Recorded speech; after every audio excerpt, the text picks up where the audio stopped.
Hello everyone, welcome to the channel mystic tarot. मेरा नाम आमना है और ये कार्ड्स जो आप देख रहे हैं ये लियो, सन, मून और असेंडेंट लोगों के लिए हैं। जून के महीने की रीडिंग ये मैं करने जा रही हूँ। रीडिंग आप कंप्लीट देखिएगा। ये 2 पार्ट्स में है। पहले हम यही कार्ड्स जो हैं वो रिलेशनशिप के पर्सपेक्टिव से देखेंगे और फिर इन्हीं कार्ड्स को मैं आपको एक्सप्लेन करूँगी करियर के पॉइंट ऑफ व्यू से। रीडिंग को लाइक करना, चैनल को सब्सक्राइब करना मत भूलिएगा।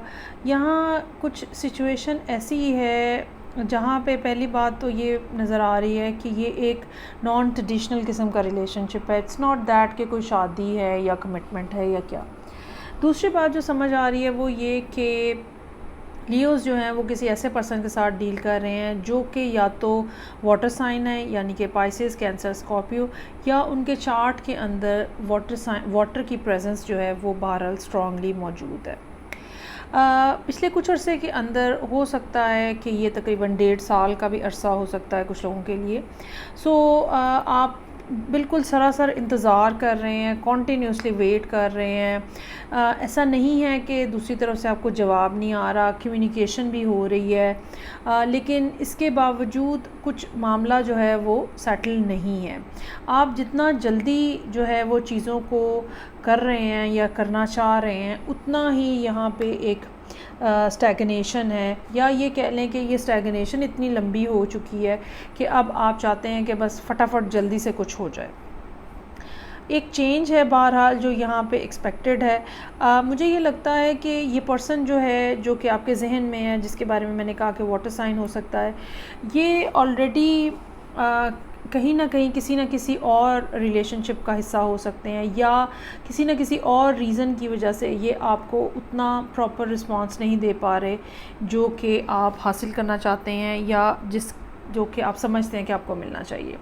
आप अपने अंदर फुली डिटर्मिन्ड है कि आप इनको एक बेहतरीन पर्सन, बेहतरीन स्पाउस बन के दिखाएंगे और आप इनको फुल इमोशनल सपोर्ट देंगे। फुल मोहब्बत वो जो है वो उसकी बहुत ज़्यादा यहाँ पे बहुत ज़्यादा नज़र आ रही है कि आप मोहब्बत बहुत ज़्यादा देंगे, चीज़ों को सेटल करने की कोशिश करेंगे। लेकिन मुझे ये लगता है कि इस महीने के इख्तिताम तक भी आप ये मामले को सिर्फ़ अभी आप इंतज़ार ही कर रहे होंगे।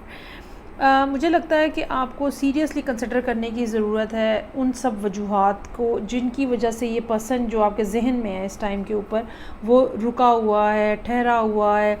उन वजूहात के ऊपर गौर करने की ज़रूरत है। आपकी जो मैनिफेस्टिंग स्किल्स हैं वो बहुत ही ज़्यादा इस टाइम पे हाइटेंड है। अच्छा, ये चांसेस हो सकते हैं कि तकरीबन आप ये कह लें कि सितंबर तक जाके कोई ना कोई पॉजिटिव सूरत हाल जो है, आपकी मर्ज़ी की सूरत हाल जो है वो सितंबर तक डेवलप होती हुई पॉसिबिलिटी यहाँ पे नज़र आ रही है। जहाँ तक आपके लिए एडवाइस के कार्ड्स हैं, उसमें पहला कार्ड जो है वो ये कह रहा है कि divine to the surrender to the divine. ये बिल्कुल मुमकिन है कि मिड मंथ में जाके आपके लिए कुछ इस किस्म की मुश्किलात आएँ या कुछ इस किस्म की सूरत हाल पैदा हो जो कि शायद आपके लिए अनएक्सपेक्टेड हो, ठीक है, और उसका हल जो है वो सिर्फ़ ये हो कि आप सरेंडर कर दें।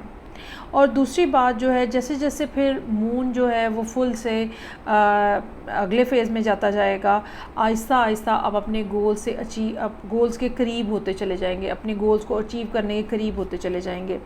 ये यकीनन कोई ना कोई इस किस्म की बात है जो कि यहाँ पे नज़र आ रही है, जिसमें हो सकता है कि मिड मंथ जो है वो आपके लिए कोई ना कोई डिफ़िकल्टी लेकर आए। दूसरी जो 2 सेट ऑफ एडवाइस हैं उसमें पहला कार्ड इंस्टिंक्ट का है। बज़ाहिर हो सकता है कि सिचुएशन आपको इस टाइम पर भी कॉम्प्लिकेटेड नज़र आ रही हो या मिड मंथ में जाके कॉम्प्लिकेटेड नज़र आए, लेकिन आपकी जो सिक्स सेंस है, आपकी जो इंस्टिंक्टिव साइड है, वही आपको लीड करेगी टूवर्ड्स द सक्सेस टू। और जो भी कोई प्रॉब्लम इस सारी सूरत हाल के अंदर नमूदार होगा, आपकी इंस्टिंक्ट ही हैं जो कि आपको लीड करेंगी। और दूसरा कार्ड आपके लिए एक्सपेंशन का है। आपकी पर्सनैलिटी के अंदर, आपकी स्पिरिचुअलिटी के अंदर ये प्रॉब्लम जो है ये एक्सपेंशन लेकर आएगी, यानी कि जो भी प्रॉब्लम आ रही है बेसिकली उसमें या डिफ़िकल्टी कोई आ रही है, उसमें आपको घबराने की या परेशान होने की ज़रूरत नहीं है। वो प्रॉब्लम भी आपको कुछ ना कुछ सिखाने के लिए आ रही है, और अल्टीमेटली फिर उससे जब आप बाहर आएंगे तो आप एक मज़ीद स्ट्रॉन्गर पर्सन के तौर पे बिहेव कर सकेंगे। ओके जी, अब अगर हम यही रीडिंग देखें करियर और बिज़नेस के पॉइंट ऑफ व्यू से, किसी न किसी मुश्किल टाइम पीरियड से आप यकीनन बाहर निकलते हुए नज़र आ रहे हैं, और ये टाइम पीरियड जो है, जैसे कि मैंने कहा, 1 से 1.5 साल के ऊपर भी मुहित हो सकता है। अब वो सिचुएशन आई है जहाँ पे, अच्छा, इस सारी सिचुएशन में से फ़र्दर आगे कैसे बाहर आना है। एक तो ये कि चीज़ें जो हैं वो अपने टाइम पे होंगी। अगर आप इस टाइम के ऊपर हाइपर फील कर रहे हैं और आप कह रहे हैं, अब सोच रहे हैं कि जल्दी जल्दी सारा कुछ अब ठीक हो जाए, तो ये एक गलत अप्रोच होगी। चीज़ों को उनके ड्यू कोर्स के ऊपर कंप्लीट होने दें और चीज़ों को ग्रेजुअली आगे बढ़ने दें। दूसरी बात ये है कि आपको यहाँ पे डील करने के लिए कुछ ना कुछ इस किस्म के मामलात हैं जिनके लिए आपको आउट ऑफ द बॉक्स कोई सलूशन निकालना पड़ेगा। जो चीज़ें ऑलरेडी हुई हैं, जो चीज़ें, जिस तरह के मामलात ऑलरेडी चले हुए हैं, हो सकता है एग्जैक्टली उस तरह से मामलात हल ना हो। देयर मस्ट बी समथिंग जो कि आपको नया करने की ज़रूरत है। और ये नया जो है, ये आइडिया कैसे आता है? ये उसी वक्त आता है जब आपको सारी इट्स एंड बिट्स जो हैं उनके बारे में पता होता है। आपको प्लानिंग करने की ज़रूरत होगी। इस प्लानिंग को सीक्रेट रखने की ज़रूरत होगी। लोगों के साथ इस बारे में बात मत करिएगा। हालांकि आपने पिछले महीने 1-1.5 में काफ़ी ज़्यादा लोगों से हो सकता है कि कम्युनिकेशन की हो, लेकिन अब टाइम ऐसा है जिसमें, या ये कह लें कि जो भी आप सलूशन फ़ाइंड आउट कर रहे हैं या जो भी आप करना चाह रहे हैं, उसके बारे में आपको ज़्यादा बात करने की ज़रूरत नहीं है। 2 कार्ड्स हैं यहाँ पे जो कि बार बार इस बात की तरफ इशारा कर रहे हैं कि देयर इज़ समथिंग जो कि आपको करना है, जो कि पहले नहीं किया है, जो कि रूटीन से हटा हुआ है, जो कि कुछ नया है, कुछ डिफरेंट है। और ये कैसे करना है, इसके लिए बहरहाल आपको अपने लिए एक प्लान बनाने की ज़रूरत है। एडवाइस के कार्ड्स यहाँ पर भी वही मैसेजेस लिए हुए हैं। अगर आप अपनी इंस्टिंक्ट को फॉलो करेंगे तो वो आपको एक्सपेंशन की तरफ लेके जाएंगी, और ये एक्सपेंशन यकीनन करियर के साथ साथ कुछ ना कुछ ऐसा भी आपको दे के जाएंगी जो कि फ़ाइनेंशियली भी आपको सॉलिड ग्राउंड्स के ऊपर ले जाके खड़ा करेगा।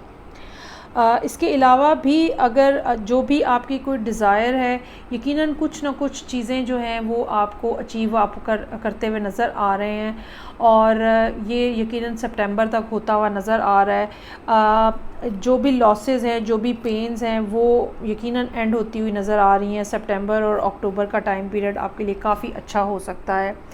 चीज़ें जितनी भी हैं, जो भी प्रॉब्लम्स हैं, उनको, जैसे कि मैंने कहा कि आउट ऑफ द बॉक्स कुछ सलूशन निकालेंगे तो यकीनन आपके लिए कुछ ना कुछ उसके अंदर बेहतरी का फैक्टर जो है वो रहेगा।